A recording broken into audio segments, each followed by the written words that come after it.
Sikat na sikat ngayon ang binabad na okra sa tubig o okra water dahil sa pambihira nitong katangian na kayang magpagaling at makatulong sa ating katawan. Ang ladyfinger o mas kilala sa tawag na okra ay isang napakasustansyang gulay. Maraming mga tao ang inaayawan ng gulay na ito dahil sa pakiramdam ng pagkain, dahil madulas at malapot na katas nito na tinatawag na mucilage. Pero alam niyo bang siksik at liglig ang makukuhang vitamins at minerals sa okra at ilan sa mga bitamina na makukuha ay ang vitamin A, vitamin B, vitamin C, vitamin E at vitamin K. Mayroon ding mga minerals na calcium, potassium, magnesium, iron at zinc. Para ka nang uminom ng vitamins capsule na mamahalin sa pagkain ng gulay na ito.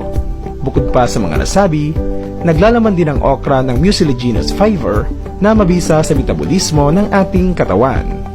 Narito ang mga benepisyo sa kalusugan ng okra water. Number 1. Diabetes. Sa mga hindi pa nakakaalam, madalas na nire-reseta ang okra water sa may mga diabetes dahil ang okra ay may mga insulin properties na tumutulong upang mabawasan ang sugar level sa dugo. Batay sa report, ang mga nutrisyong ito na taglay ng okra ay malaki ang maitutulong sa mga may diabetes. Ang isang diabetic ay nangangailangan ng soluble fiber para ma-stabilize ang glucose o blood sugar nila. Number 2. Pampababa ng blood pressure. Dahil nagtataglay ang okra ng potassium, makakatulong ito upang makontrol ang ating blood pressure. Number 3. Pampababa ng cholesterol level. Ang okra ay mayaman sa fiber at mucilage na makakatulong upang mapababa ang cholesterol level. Ang mataas na cholesterol ay maaaring magbara sa mga daluyan ng dugo na magriresulta ng stroke at heart attack. Number 4. Panlaban sa cancer. Mayaman sa antioxidants ang okra na lumalaban sa mga free radicals na maaaring pagmula ng sakit na cancer. Number 5. Kidney problem. Ayon sa mga pag-aaral, ang regular na pagkonsumo ng okra ay maaaring makatulong na maiwasan ang sakit at pinsala sa kidney. 50% ng sakit sa kidney ay dulot ng diabetes. Ang pagkain ng okra ay nakapag-normalize ng blood sugar na isang dahilan upang maiwasang mapinsala ang kidney ng isang diabetic. Number 6. Tumutulong sa malusog na colon. Ang okra ay mayaman sa dietary fiber na kailangan upang magkaroon ng malusog na colon at maayos na panunaw. Nililinis ng fiber ng okra ang gastrointestinal system para makapagtrabaho ang colon ng maayos at maging malusog. Number 7. Maaaring makatulong sa problema sa baga. May mataas na level ng vitamin C ang okra na tumutulong sa sakit sa baga katulad ng asthma.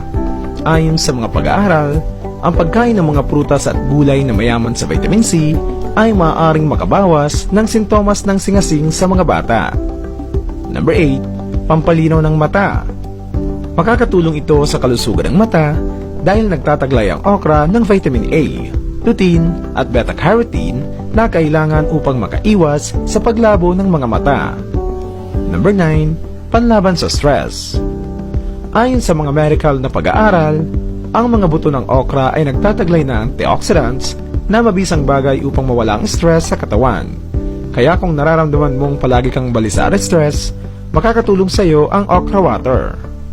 Number 10. Diarrhea. Ang mga taong nakararamdam ng ganitong sakit ay nawawala ng minerals at electrolytes sa katawan. Dahil sa yamang mineral ng okra, ang pag-inom ng okra water ay ang magdadagdag ng nawalang mineral sa katawan. Malalabanan din ng okra water ang pagkakaroon ng ganitong kondisyon. Number 11. Constipation o hirap magdumi. Ang mucilaginous fiber na pumapasok sa ating katawan sa pamamagitan ng pagkain o pag-inom ng okra ay nakakatulong din sa kahirapan sa pagdumi. Nililinis nito ang mga toxins na nasa loob ng ating katawan. Number 12. Para sa may ubo at makating lalamunan.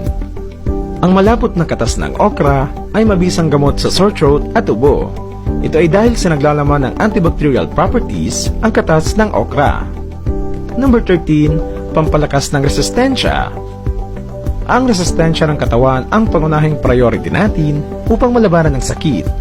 Dahil maraming makukuha na vitamins sa okra katulad ng vitamin C, napapalakas nito ang ating resistensya. Kasama na rin ang antioxidants na nakakatulong din sa immune system ng ating katawan.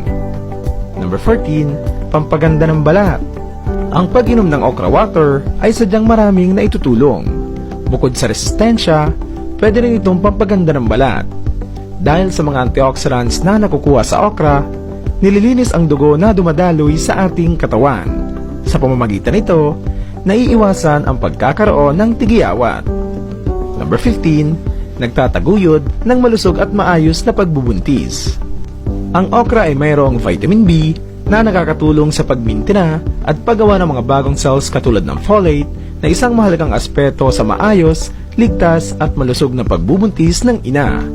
Ang mga bitamina sa okra ay tumutulong upang maiwasan ang mga depekto ng mga sanggol habang ito ay pinagbubuntis at tumutulong sa sanggol na lumaki ng malusog at malakas. Upang makuha ang mga nutrisyon na ito, kailangan lamang gumawa ng okra water upang labis na ma-intake ang lahat ng nasabing bitamina at mineral. Una, dapat ay mayroon kang 3 hanggang 5 pirasong okra, mas magandang fresh o bagong pitas. Hugasan at hiwain ang okra ng pira-piraso. Pangalawa, maglagay ng tubig sa isang water container o kaya ay baso at ilagay ang hiniwang mga okra. Pangatlo, ibabad ang okra ng buong gabi. Pang-apat, pagising sa umaga, alisin ang okra at inumin ang okra water. Gawin ito araw-araw, lalong-lalo na sa mga taong may diabetes. Isulong po natin ang kahalagaan ng herbal at natural medicine. Ingatan po natin ang ating mga sarili.